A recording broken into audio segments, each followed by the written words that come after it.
Hello everyone, this is Professor Mahesh Pardeshi from Parvatibai Jemba Modi College of Engineering, Wagholi, Pune. Now start with the today's lecture. The first point is characteristic load. You see, for dead load, it is defined as the value which has a 95% probability of not being exceeded during the life of the structure. Now, see what is the meaning of that characteristic load.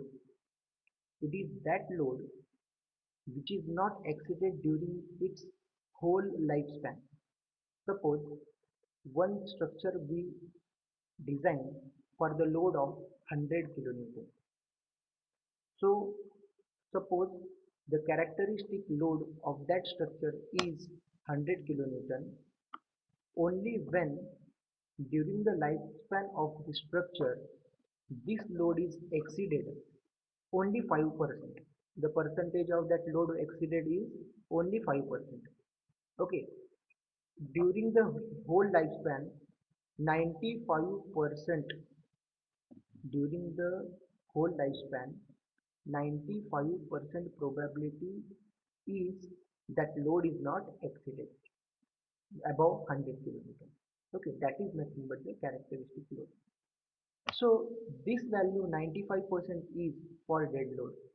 Okay, and for live load, wind load, and earthquake load, it is considered based on an extreme value which has 98% probability of not being exceeded during a year, means during its lifespan. Means in case of live load and wind load, there is only 2% probability of the load is exceeded. Only 2% probability. Okay, this is called as characteristic load. Now, second point is characteristic strength. Now, what is mean by characteristic strength? The characteristic strength for of steel is the value determined from the steel in a rolling mill where the steel is manufactured actually. Okay, if a number of specimens are tested and plotted for strength, a normal distribution curve is obtained. And from that, we will get the value of characteristic strength. Now, to the definition of characteristic strength. The characteristic strength is the minimum value below which below which not more than 5% of corresponding stresses of specimen tested are expected to fall. Means, suppose we are tested 100 specimens to get the characteristic strength. Among that 100 specimens, only 5 specimens fails to give that much of strength. Means, suppose 100 specimens are tested and the result of 95 specimens means highest strength of 95 specimens, we will consider it as a characteristic strength, and that 5 specimens which give less strength, these we are ignoring. Means 5%, you can say that this is the tolerance, 5%. Okay, this is called as characteristic strength. Okay, understand? Now we will start with the limit state method. Actually, you all of you know that limit state is divided into two parts. That is limit state of strength and limit state of serviceability. All of you know limit state is divided into two parts. That is limit state of strength and limit state of serviceability. Okay. Now we will see the first part, that is limit state of strength. Firstly, what do you mean by limit state? Actually, the limit state are the acceptable limit for the safety and serviceability requirement of a structure before the failure occurs. Means it is a limit for the safety and serviceability, and it is before the failure. Means before failure the structure gives the highest strength and highest serviceability. That limit is called as the limit state. Okay, now we will see the first, that is limit state of strength. These are associated with failures. These are associated with the failures of the structure under the action worst possible combination of loads along with proper partial safety factor that may lead to loss of life and property. Okay, as provided in IS 800 2007, limit state of strength includes the following points. In that first point is in that first point is loss of equilibrium of the structure as a whole or in part.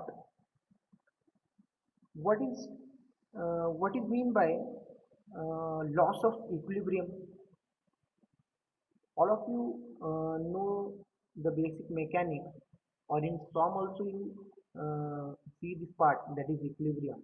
Means the structure is in equilibrium, means all the forces are balanced, or the forces which are coming on the structure are balanced by the structure. That time the structure is called as equilibrium. So in that limit state of strength, the first part that includes is the loss of equilibrium of the structure as a whole or as a part. Means some part of the structure may also fail. Okay, so it is considered in this limit state of strength. Second one is loss of stability of the structure. What is mean by stability? It is also related to equilibrium. Stability is also related to equilibrium. When there is a loss of equilibrium, always there is a loss of stability. As the equilibrium fails, also the structure fails, or stability of the structure is fails. Okay. Third part is failure due to excess deformation or rupture. Deformation is nothing but the elongation. You can say that it is the elongation. Deformation is nothing but the elongation. Okay, and this part is also take care in this limit state of strength. Next part is fracture due to fatigue. Fatigue is nothing but the some kind of the load which is act at a particular point heavily at a particular single point. That is nothing but the fatigue, and that fracture due to fatigue is also considered in this limit state of strength. Next part is brittle fracture. What is meaning by a brittle fracture? When the structure is loaded and its limit is finished, after that the structure may destroyed, the structure may fail. Okay, at that time the failure pattern is of two types. First point is brittle failure, or second point is ductile failure. Okay, in case of the ductile failure, the material gets stretched and it gives warning to us that it will fail within some time. But in case of brittle failure, it does not give us any type of warning. Okay, in case of brittle failure, the structure or material does not give us any type of warning that it will be fail within some time. So that is also take care in this limit state of strength. Now begin with the next part, that is the limit state of serviceability.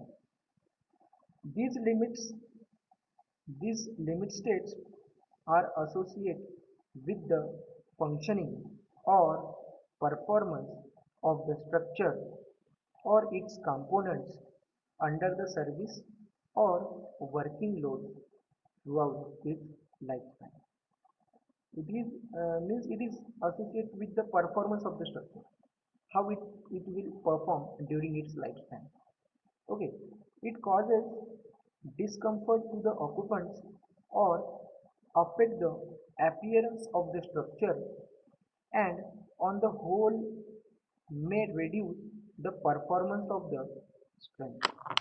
Means this limit state of serviceability, it deals with the discomfort of the components or effect to the appearance of the structure or it may reduce the performance of the strength. Okay, all these parts are considered in this limit state of service life. Now we will discuss one by one which parts are associate or include in this limit state of serviceability. Now first is these are associated with the discomfort faced by the user while using the structure. Now already we will discuss how this discomfort occurred. Suppose the structure is loaded for a particular loading. After that loading, there may be bending of the structure. Due to that bending, the surface is not plane. Okay, due to that bending, the surface will not steadily or remain plane. It also get bent, and due to that bending, we will not walk properly. There is chances of sliding there. Okay, that is called as the discomfort. That is called as the discomfort.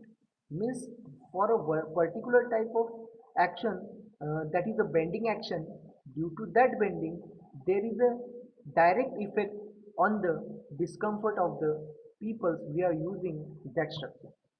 Okay, that is included in this limit state of serviceability. Next is excess deflection or deformation of the structure. Excess deflection and or deformation means here in this limit state of serviceability, the clauses are made in such a way that the structure is made to avoid the excess deflection or to avoid the excess deformation of the structure. Okay, next part is excess vibration of the structure causing discomfort to the commuters to the commuters. Now, this part means in this limit state of serviceability, we also considered some points to avoid the excess vibration of the structure. Why to avoid that vibration? Because that vibration also causing some discomfort. That's why we have to avoid that. And for that avoidance, we have considered some clauses in the limit state of serviceability. Next part is repairable damage or crack generated due to fatigue. This is a considered in the limit state of serviceability. Means in this case, the crack means we have some limitation from the crack width for while designing the structure that is considered in this limit state of serviceability. Next part is corrosion and durability. So let's see while designing the structure here the corrosion is considered. Corrosion is considered means there is limitation placed on the corrosion. Means we have to design the structure in such a way that it reduces the corrosion. The clause is made inside that the corrosion is resistant. Again the durability. Durability is related to stress also. Means these parts are also considered in this design of limit state of serviceability. And last is the fire resistance. While designing the limit state of serviceability, the fire resistance is also considered in the design. The clauses are made with the limit state of serviceability in such a way that the structure should be fire resistant. Structure should be fire resistant. These are the points which are considered or which are included in the limit state of serviceability. Now we will discuss the next part, that is the partial safety factors. Partial safety factors for loads. Why we have to go for safety factors? Because our design should be fulfill to take a particular type of loads with addition of accidental loads. Means some loads are accidental. These loads we have to consider while design, and to account for that loads we have to consider some safety factors. But here in this case we have to use partial safety factors, and these partial safety factors we have to use to account for the following things. In that, first thing is possibility of unfavorable deviation of load from the characteristic value. Means what? We are considering one characteristic value for a particular type of structure or material. In some cases, in some cases, this value may deviate from its particular value due to some reason, and that fluctuation in or deviation in the characteristic value, to account for that we have to use the partial safety factor. Now second is possibility of inaccurate assessment of the load. See, in many cases, the designer may uh, inaccurate or may means that assessment of the load is not properly done by the designer in many cases. And there are many factors. There are many factors. Due to that factor, that load may vary. That design load may vary, and that possibility, to account for that possibility, we have to use the partial safety factor for load. This is the second point. Now, next third point is uncertainty in the assessment of effect of the load. Effect of the load means, suppose wind load is there, and what is the exact effect of that wind load which is acting of the structure, that assessment should be very clear.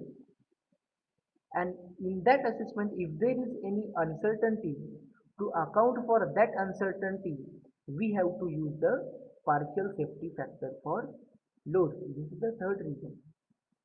And next reason is, fourth reason is uncertainty in the assessment of limit states being considered. While considering limit state, also there may be chances to improper assessment of that limit state. To account for that uncertainty, again we have to use that partial safety factor for load. Means these are the four reasons why we have to use the partial safety factor. Now see, in the screen there is one table given. The title of the table is partial safety factors for loads, table number 4, IS 800 2007. Now see what is given in table, see properly. In the first column, see here, in the first column, combinations. In the first column, various combination of loads are given. Among that, first combination is dead load plus live load plus crane load. Next is dead load, live load, crane load plus wind load. Next is dead load plus wind load or earthquake load. Means as such many combination of loads are given in the table number 1, a table column number 1. In the next column you can see that here this is related to limit state of strength up to here, up to this point. Here what is given? Limit state of strength. Okay, for that, in the first case, while designing these combinations, for dead load we have to consider 1.5 partial safety factor. Partial safety factor for dead load is 1.5. For which case? For first case. And 1.2 for the next cases. Again 1.5 for dead load plus wind load, and 0.9 for dead load plus earthquake load. In such a way that we have to read that table. For dead load plus wind load we have to consider 1.5, and for dead load plus earthquake load we have to consider 0.9. Okay, understand? Now see the next column, that is live load. That is the live load. For live load, again we have to proceed same way. We have to see the load combination first, and then we have to choose the values, that is 1.5, 1.2, 1.2, etc. Next, same case with the wind load and earthquake load. The values are given here. For a particular type of load combination, you have to take the value from here. Okay? See, again see the next column, that is here limit state of serviceability. Similarly, we have to take same way. There here we have to see the combination of loads, and here we have to select the value of factor of safety from here. These values are given in this table. Okay, understand everybody? You can open your IS codes, see this table number 4 in your IS code, and all read these things in your IS code and clear the top. Now, next is partial safety factors. Partial safety factors for you can say that materials. Here by mistake it is given as load, but actually it is for materials. Okay, and now see this table, partial safety factor for materials gamma m, and for that we have to see the table number 5 of IS 800 2007. First of all, we have to see why we have to use that factor of safety for materials. We have to account why we have to go for this. For that we will see same why we have to go for this. First point is, it accounts for, first point, possibility of unfavorable deviation of material strength from the characteristic value. Now see what is the meaning of this. While designing a particular structure, we select one type of material, and for that particular type of material, we select its characteristic value or characteristic strength. Okay, this characteristic strength may vary from its original value due to many reasons. For example, one material you can purchase from one company, and same material you can purchase from other company or other brand, you can say there is some change in the values, change in the parameters. Okay, for that deviation in the material strength, we have to account for that partial safety factor. Means the while designing we select one material, its characteristic value suppose x, but while actual manufacturing that structure, that particular value of characteristic strength we will not get from that material due to many reasons. Okay, to account for that we have to select here the partial safety factor for the material. Okay, now second point is possibility of unfavorable variation of member sizes. Unfavorable variation of member sizes means, suppose in particular case a particular size of member is not available, and we have to replace this structure by the another type of member. In that case there is a change, or there is a unfavorable variation of member. In that case, for account for that possibility, we again consider this partial safety factor for material. Now next is the third point, possibility of unfavorable reduction in the member strength due to fabrication and tolerances. Now you can see that what is meant by fabrication. Fabrication is nothing but the procedure is the nothing but the procedure of joining the structure on the site. Means various type of members are coming on the site. That members are joined in the site and made a whole structure. That process of joining is nothing but the fabrication. Okay. While doing fabrication, there is some loss of strength of the material because of what? Because of heating. Means, while joining member, the process of joining may be bolted connection or welded connection. We will see in the next lecture. For that welded connection, there must be a heat which is applied at the surface of the material, and due to that heat also, there is a reduction in the strength of the material.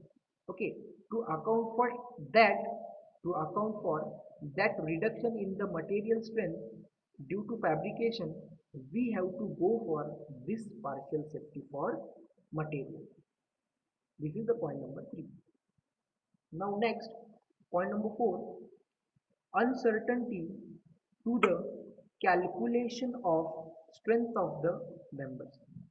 There may be very less chance of this possibility, but there may be chance of error in the calculation while the we design the member. To account for that uncertainty in the calculation, we have to select the partial safety for material. Okay, all of you understand this point, 4 points, why we have to go for partial safety factor for material. Okay, now see the table. Partial safety factor for material gamma m, table number 5, IS 800 2007.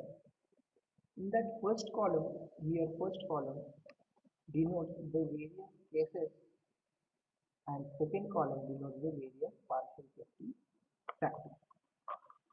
In that first point is resistance governed by the yielding. Now see, these yielding, buckling, these are the various types of strengths of the member. And for the calculation of that particular type of strength, we have to select that particular type of factor of safety. Means for yielding, we have to select 1.10. For buckling, we have to select 1.10. And for resistance governed by the ultimate stress, that is gamma m1, here the gamma mo, in various cases we have to use that gamma m1. In that case, the value of partial safety factor is 1.25. Okay, again next part, resistance of connection. Already I told you that the connection we have to use in the design are bolted connection and welded connection. Again, there is one type of connection that is rivet, but it is outdated. You can say that rivets are not used right now. Bolted connections or welded connections are used in many cases. So for that bolted connections, for friction type of bolts, first point, for bolted connection and for friction type of bolt, the value of factor of safety for shop fabrication is 1.25 and for field fabrication it is 1.25, same value. Now, what is the meaning of this shop fabrication and this is field fabrication? See properly. Shop fabrication means the members or structures are manufactured or fabricated in the workshop only. Means in the workshop. The structure which are manufactured or fabricated at the workshop, in that case we have to select this shop of fabrication values. Understand? Now here, in case of field fabrication, means the fabrication is done in the field, on-site fabrication is done. Heavy structure is there, we cannot manufacture at the workshop. Okay, in that case the structure is made on site itself. In that case we have to use these values of factor of safety. Okay, most of the cases the factor of safety is 1.25. Here you can see that 1.25 in many cases. Only in case of welding connection Only in case of welded connection and where the field fabrication is used, in that case we have to take the factor of safety of 1.50 while designing the member. All of you understand, getting the idea of this, all the parts. For that, all the information regarding the partial safety factors for loads and materials, you must see your IS code.